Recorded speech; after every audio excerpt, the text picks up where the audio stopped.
Alright guys, welcome back to the channel. Today I'm going to be showing you some of the suspension changes I'm making to the front of the car. If you saw the last video I made where I was adjusting up the handbrake, I talked about suspensions and next bit I was going to be working on.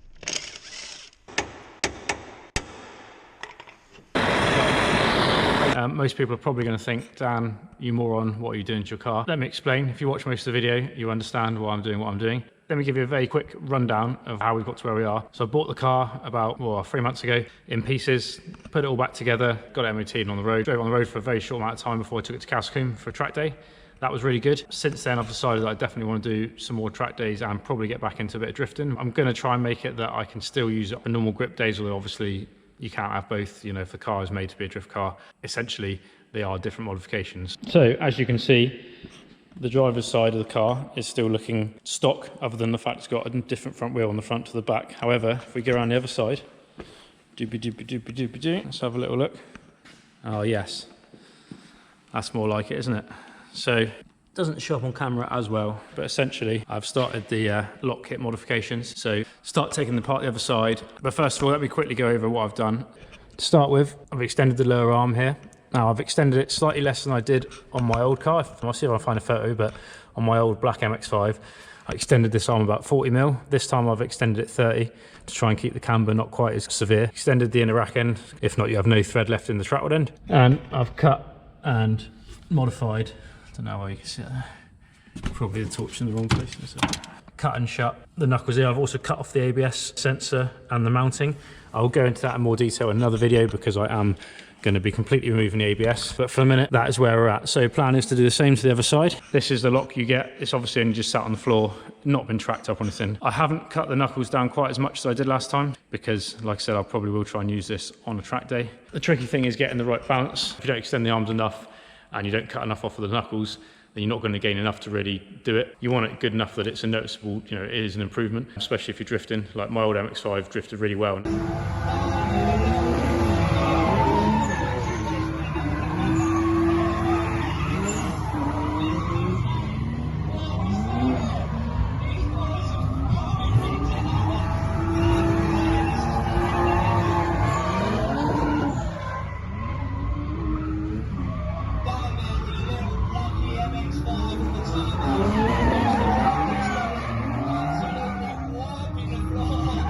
My last homemade kit that I fitted on it, all completely just cut and shut by myself. I'd be interested to know whether people think it's worth me making a video about what I'm actually doing, or whether you just prefer like a how-to video of like how to replace this or replace that. You don't really know what people like. So yeah, just put it down in the comments, tell me what you think. And yeah, I'll crack on, carry on making the video as I am. So I just want to show you what I'm going to do with these knuckles. As you can see here, I've got a knuckle and I've got some steel. The first thing I did was chop off the ABS mount, which is this one here, because I'm getting rid of the ABS, but that's up to you if you're keeping the ABS, and obviously don't chop that off. I'm going to show you now the most sort of basic, least likely to mess any geometry up way of cutting the knuckles. Now there's loads of ways you can do this. Once you start chopping them about, I've played about with them a little bit before on different cars, you can start dropping the trackward end, start pivoting the trackward end, but when you start doing that, you really need to have a sort of decent jig to do that with, to just keep everything in the right position. So all I've done is I've basically tacked the hub here.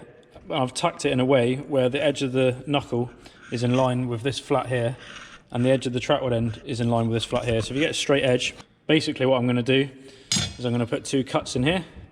I'm going to cut that out, so that's going to be the amount I've shortened the knuckle. And that's to speed up the steering,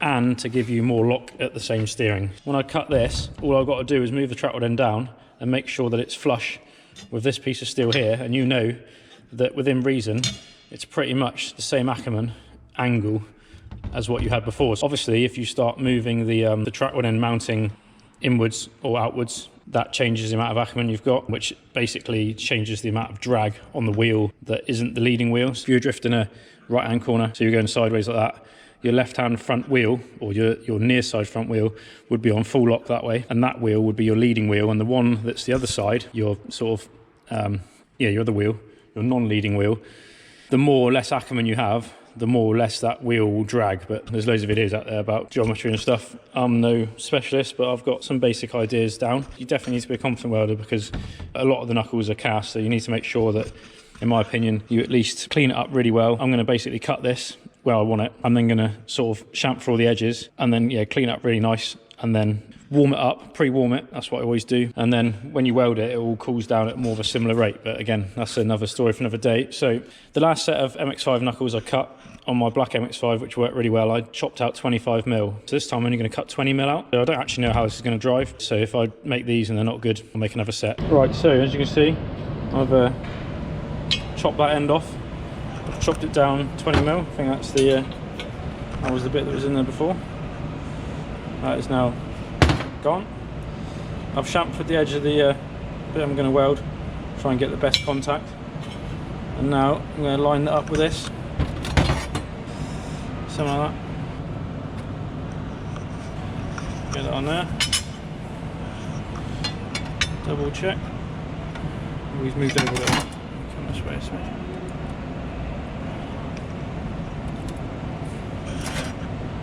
Yep, that's pretty good. So, tack it there. Right, so here's the finished knuckle. I got a bit carried away. After I welded the knuckle up, I actually started extending the other lower arm. So, yeah, I can make a video about that if you want. I'm just in the middle of spraying it at the moment. Just got a primer and the first little coat of black. The knuckle itself was all done. Did quite a few passes through because you want to make sure it is solid. I then warmed it again after I welded it and try and let it all cool down at a bit more of a similar temperature, which is the idea of cast, to try and keep all the, whatever you call it, like the molecules cool down at the same rate so it doesn't crack or anything. But yeah, that's all done. I'm going to fit that back on the car in a minute, or probably tomorrow now because it's getting a bit late. And then yeah, I'll finish painting this lower arm and that will go back on as well, and then yeah, it should be looking pretty drifty. Right, so both sides of the car have now got the extended arms and the chopped knuckles fitted. Everything's back together. However, I had a slight change of plan along the way, so did a bit of an eyeball alignment, very rough. And when I checked the camber with my camber gauge, which I've got one of these, it's just a cheap spirit level camber gauge. Basically, you just put it against something you know is flat, and as long as the floor is fairly flat, you can then put it against it and read off this camber gauge in here, and it just reads, see that bubble there, positive and negative.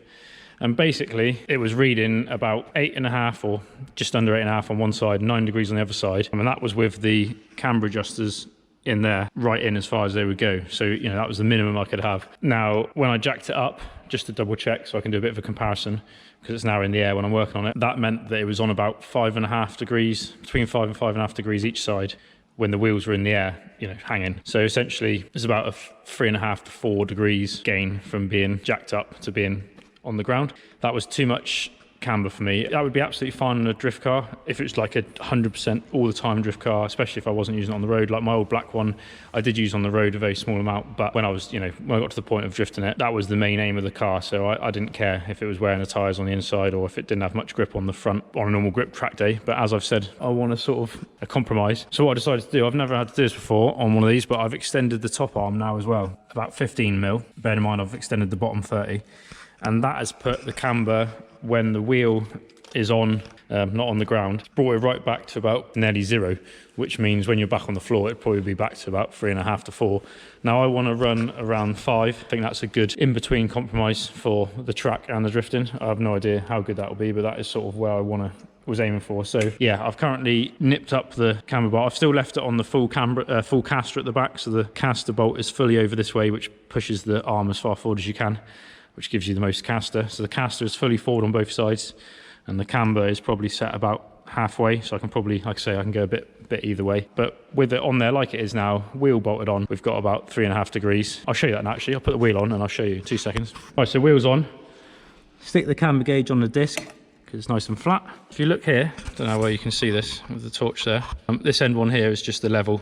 You just want it roughly level when you're measuring. Now if you look at where the spirit level bubble is, obviously it's not exact, but that is roughly 3.5 degrees, because you take the center of the bubble basically. So that's sat at 3.5 degrees. Let me do it the other side so you can see that as well. Yeah, this side is slightly more there. It's about 3 3/4. But as I say, there is still adjustment on the bolt, so I can get it a bit further back if I want. But obviously when I put it on the ground, it'll be slightly different again, and then yeah, we'll see what we've got. But hopefully with the top arms being adjusted and the clearance, let me just show you. So if I turn the steering wheel full this way, so on full lock to the right, there is clearance from, you've got to be careful of the rack end touching this, the anti-roll bar link, and the anti-roll bar here. When you turn it the other way, you need to make sure you clear that, because that's one of the things you touch if you don't have the extended arms. And you've got to make sure you've got a long enough brake line. So what I've done is I've cut where the standard brake line mounts and bent it down, which gives you basically more length, but it's still got enough clearance when the tyre's on lock this way, the other way, that it clears the hose. And I've had to just grind out the top of the arm there just to allow the wheel, the rim and the tyre to not touch. So that's clear. That's if I turn it the other way again. Don't know how well you can see that there. If I turn the wheel, yeah, it's clear of the arm by a good few mil, and it's clear of the brake hose. That's the main things to look out for, really. I'm going to put the car on the ground now and have a look at what camber I'm on, and then make a decision as to what I'm going to do, really. Right guys, so I'm going to leave the video there. This is going to be part 1 basically. If you've made it this far in the video, you've done very well. Thank you very much. All comments and ideas are appreciated, so yeah, feel free to message me or message on YouTube and let me know what you think. So thanks for watching, and see you next time.